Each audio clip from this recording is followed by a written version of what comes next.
Hi hello नमस्कार। स्वागत है आपका बैंकिंग सिंप्लीफाइड यूट्यूब चैनल पे। आज हम बात करेंगे जो डिमांड ड्राफ्ट होता है जिसे अपन डीडी बोलते हैं, और बैंकर्स चेक या फिर बैंकर चेक भी अपन बोलते हैं, वो क्या होता है, कैसे बनाया जाता है और वो एक चेक से किस प्रकार अलग है ना। आप किसी को पेमेंट करने के लिए आप डीडी ही क्यों बनवाएंगे, आप उसको चेक भी तो दे सकते हैं। चेक के अपने अलग मायने हैं, डीडी के अलग मायने हैं, तो आपको ये जो है इस वीडियो में पता चलेगा। और डीडी कैसे बनवाते हैं, इसकी स्लिप कैसे भरते हैं, है ना, आप चेक से डीडी कैसे बनवाते हैं, केस से कैसे बनवाते हैं, ये सारी चीज़ों का जो है इस वीडियो में अपन बात करने वाले हैं। तो डिमांड ड्राफ्ट होता क्या है, एक चेक की तरह ही एक इंस्ट्रूमेंट होता है, सेम ऐसे ही दिखता है जैसे चेक दिखता है ना, वैसे ही दिखता है। उसके ऊपर या तो डिमांड ड्राफ्ट या फिर बैंकर चेक लिखा होता है। और अपन चेक में जैसे नाम लिखते हैं ना, कि भाई जैसे मान लो ए ने बी को चेक दिया है, तो यहाँ पे लिखा होता है बी को इतने के, जैसे मान लो 10,000 रुपये पे करने हैं, या ए साइन कर देता है ना। तो वैसे ही इसमें डिमांड ड्राफ्ट में भी यही होता है। यहाँ लिखा होता है पेबल टू बी, कौन सी ब्रांच में पेबल है और कितना क्या है। अब दोनों में फ़र्क क्या है, देखो, अगर ए ने बी को मान लो एक चेक दिया है 10,000 का, है ना, तो क्या करेगा, ए अपनी चेक बुक निकालेगा, उसमें अमाउंट भरेगा, बी का नाम भरेगा, तारीख भरेगा और बी को दे देगा। बी जाएगा बैंक के अंदर, है ना, और बोलेगा भाई मेरा जो ये वो है डीडी है, उसको मेरे अकाउंट में ट्रांसफ़र कर दी जाए, है ना, मेरे अकाउंट में ट्रांसफ़र कर दी जाए। ठीक है। अब बैंकर क्या करेगा, वो डिटेल डालेगा चेक की, सब कुछ देखेगा, एक अकाउंट चालू है, सब कुछ है, सिग्नेचर सब कुछ वेरीफाई हो रखे हैं, सिग्नेचर मैच हो रखे हैं, सब कुछ सही है, एक अकाउंट में बैलेंस भी है, तब जाके बी के अकाउंट के अंदर पैसे आएंगे। मान लो ए के पास बैलेंस ही नहीं रहा तो, है ना, मान लो ए का अकाउंट स्टॉप हो गया हो तो उस केस में उस चेक का पेमेंट नहीं होगा, या ए ने ही उस चेक का पेमेंट करवाने से मना कर दिया हो, बी को चेक दे दिया और पीछे से बैंक को रिक्वेस्ट दे दी कि भाई जो है इस चेक का पेमेंट नहीं होना चाहिए, ठीक है, तो पेमेंट नहीं होगा। डीडी के केस में क्या होता है, जैसे ही ए ने, अब हाँ डीडी जो है वो बी नहीं, ए जाएगा पहले बैंक में, है ना, ए पहले बैंक में जाएगा, फिर वो वहाँ से डीडी बनवाएगा और फिर वो बी को देगा। ठीक है। तो जब ये डीडी बनवाएगा बैंक से, तो उसी टाइम ए के अकाउंट से जो है वो पैसे डिडक्ट हो जाएंगे, जितना भी अमाउंट का डीडी है वो एक अकाउंट से पहले ही डिडक्ट हो जाएंगे। और जैसे ही वो बी को डीडी देगा और बी वापस अपने बैंक में जाके वो डीडी को कहेगा कि भाई मेरे अकाउंट में ट्रांसफ़र कीजिए, तो उस टाइम जो भी अमाउंट था, जितने भी अमाउंट का, वो हाथों हाथ ट्रांसफ़र हो जाएगा। क्यों, अब वो कंडीशन नहीं रहेगी एक अकाउंट में पैसे होना चाहिए, नहीं, वो पैसे पहले ही कट चुके हैं, है ना। और मतलब ये डीडी का पेमेंट की वजह से डिफ़ॉल्ट होना पॉसिबल नहीं है, और किसी भी प्रकार से डीडी का जो पेमेंट है वो स्टॉप नहीं हो सकता। ठीक है। तो ये एक सिक्योर चीज़ है। अब जैसे जो भी गवर्नमेंट के जो अपन रजिस्ट्रेशन करवाते हैं, कई कॉलेजों में फीस भरवाते हैं, तो वो एक डीडी के माध्यम से भरवाते हैं, क्योंकि उनको भाई झमेला नहीं चाहिए ना कि भाई चेक दे दिया, ये दे दिया, या फिर केस में फिर माथाफोड़ी हो। आपको वो क्या करेंगे, डीडी लेंगे सारे स्टूडेंट से, और सारी डीडीओ को जाके बैंक में जाके केस में कन्वर्ट करवा लेंगे, अकाउंट में ट्रांसफ़र करवा लेंगे, है ना। तो एक सिक्योर तरीका है। आप चेक दोगे तो आपको गारंटी नहीं है कि आपके अकाउंट में पैसे आएंगे, क्योंकि हो सकता है एक के अकाउंट में पैसे ही नहीं हो, है ना, या फिर अकाउंट स्टॉप, कुछ भी हो सकता है। तो डीडी बहुत ही सिक्योर चीज़ है। अब बैंकर चेक क्या होता है, अब डीडी में और बैंकर चेक में जो मेन डिफरेंस जो है वो है कि डीडी जो है डिफरेंट सिटी में पेबल होती है। जैसे आप जयपुर के रहने वाले हो, तो अगर आप ए जयपुर में रहने वाला है और बी जोधपुर में रहने वाला है, तो वो डीडी बनेगी, है ना।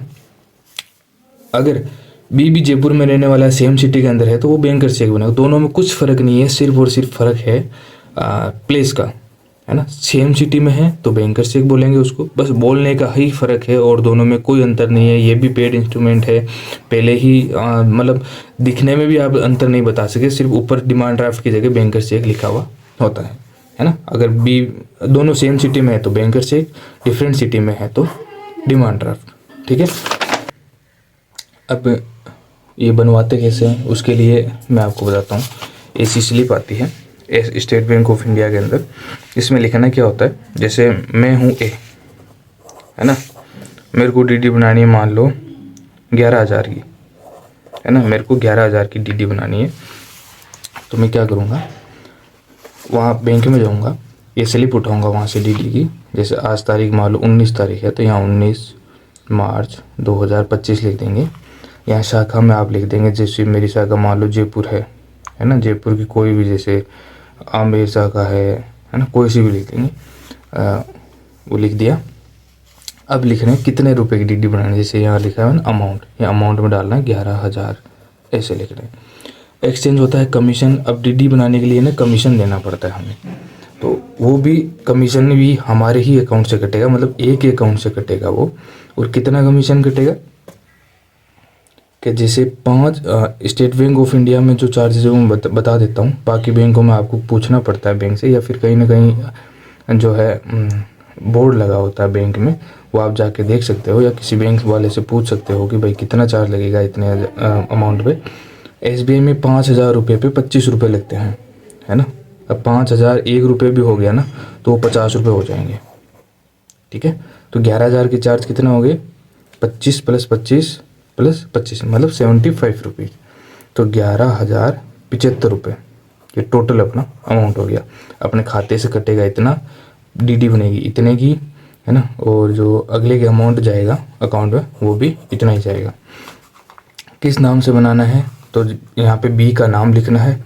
जो भी नाम है कैपिटल लेटर में लिख सकते हैं, जो भी, जैसे ABHI है ना, SHEK अभिषेक, है ना, उस नाम से।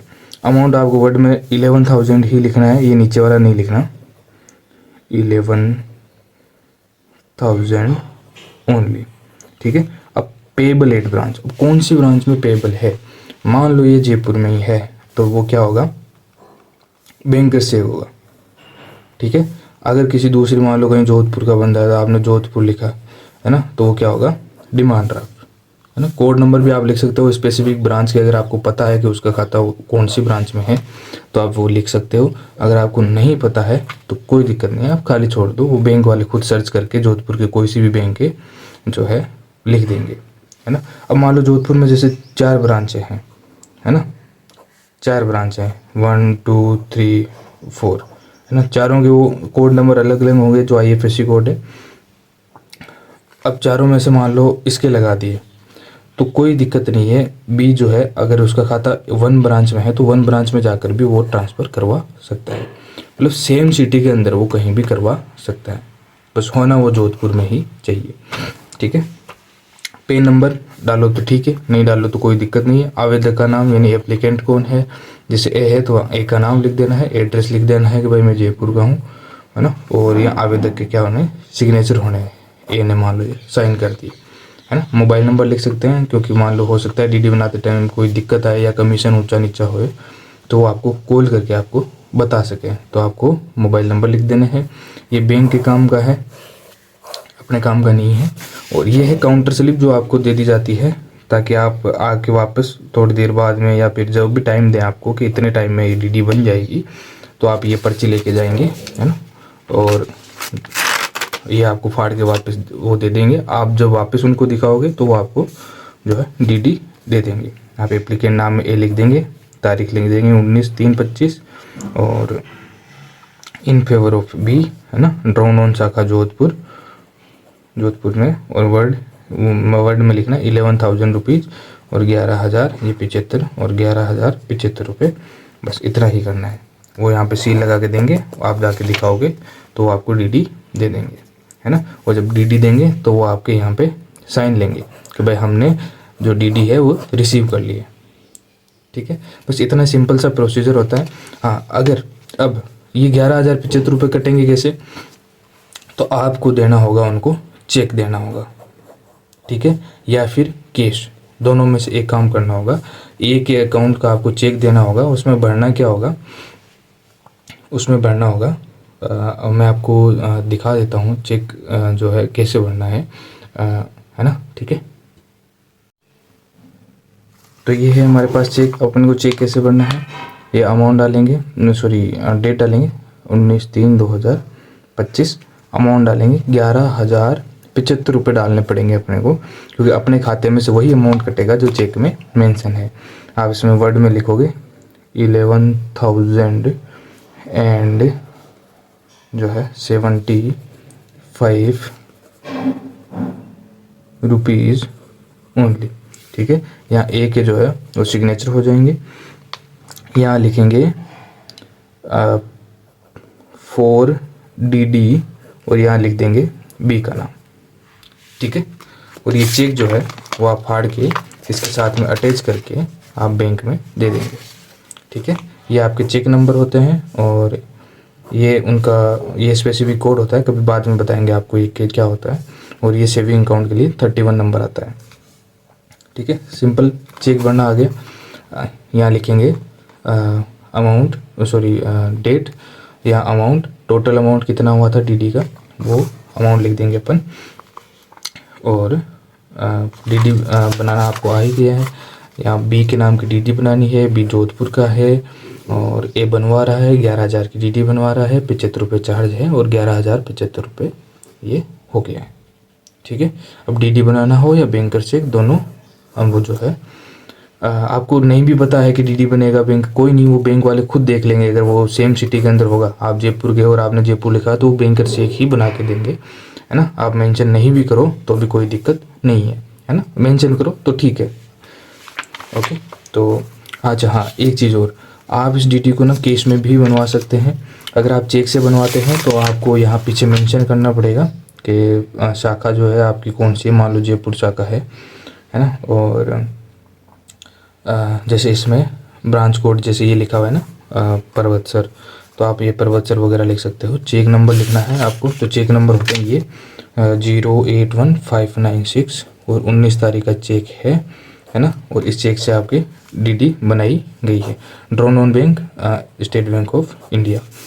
अगर आप कैश में कर रहे हो, ये तो डिटेल है चेक की, अगर आप चेक से डीडी बनवा रहे हो, आप मान लो कैश में बनवा रहे हो, है ना, तो आप लिख सकते हो इसमें अमाउंट लिख सकते हो कि 22 नोट ये हो गए, है ना, 500 के 22 नोट हो गए, तो ये कितने होंगे 11,000, तो ये हो गए 75 रुपये के लिए आप मान लो 50 का एक नोट, है ना, और 20 का एक नोट, है ना, और 5 कॉइन्स में आप लिख दोगे, यहाँ कॉइन्स लिख के 5 × 1, है ना, तो ये हो जाएगा 11,075 रुपये। आप इसे मेंशन करोगे। अगर आप कैश में कर रहे हो तो आप सीधा कैश काउंटर पे जाओगे, कैश काउंटर पे जाके आप कैश और ये जो है साथ में लेके जाओगे। अगर आप कैश काउंटर पे नहीं जा रहे हो तो किसी और काउंटर पे आपको जमा करानी होगी डीडी के लिए, वो बता देंगे कि डीडी कौन से काउंटर पे जमा करानी है, तो ये जमा करवाना है, ये आपको वो सील लगा के फाड़ के वापस दे देंगे। ठीक है, तो इतना ही होता है डीडी या बैंकर चेक के अंदर। आशा करता हूँ आपको समझ में आया होगा कि डीडी कैसे बनानी होती है, डीडी और बैंकर चेक होता क्या है, दोनों में फ़र्क क्या है। आपको मैंने बता दिया कि चेक में क्या होता है। जैसे अगर मैं ये चेक 4DD नहीं सिर्फ बी को दे देता ऐसे ही, तो ना तो मेरे ये 75 रुपये अलग एक्स्ट्रा लगते, है ना, एक्स्ट्रा भी नहीं लगते। लेकिन इसमें क्या है, वो फीस किस चीज़ की है, ये फीस है सिक्योरिटी की, आपकी सिक्योरिटी। अगर आपको किसी ने डीडी दिया है मतलब आपको वो पे होगा ही होगा।